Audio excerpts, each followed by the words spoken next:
properly. Alright. This poem is called Time Traveler's Wife. In the car park of a healthcare centre in Hampstead Heath, a man stands, with a letter in his hand, amazed and confused at what pride and arrogance can do to you. And as he walks up the stairs and through the hallway towards the hospital bed where his wife lays, he can't help but think back to memories of him and his wife's first anniversary date. Because that was the day his wife, albeit a little late, finally decided to be honest and told him all about her checkered past, her perversions that pervert the court of justice, and her lusting and all her crazy expeditions that made life before Christ worth living.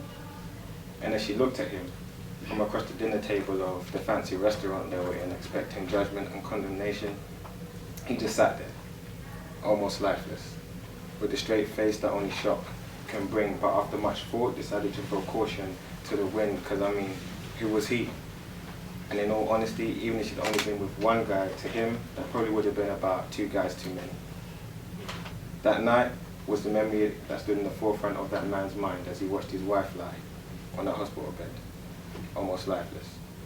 And with a straight face that only shock can bring, doctors gently informed him that they'd done the best they could but could only give his wife about a 20% chance of living.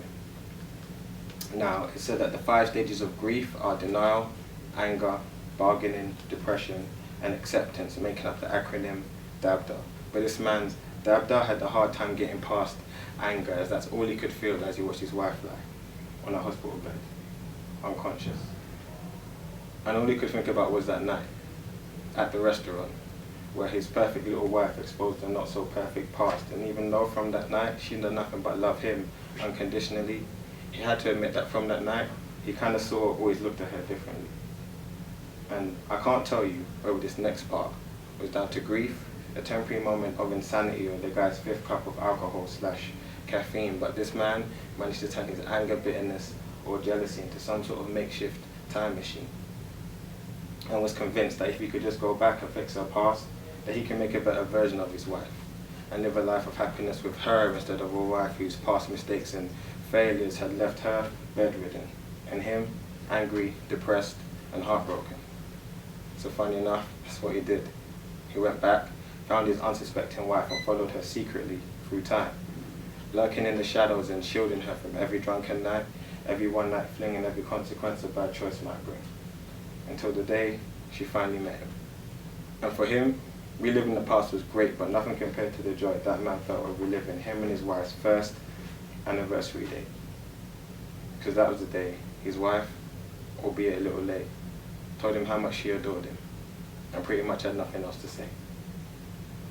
And as he sat back in the chair of the fancy restaurant they were in with a smug grin that only satisfaction can bring, of finally accomplishing his task, the time machine effect wore off, and he found himself back in real time, in the room with the hospital bed where his wife lay.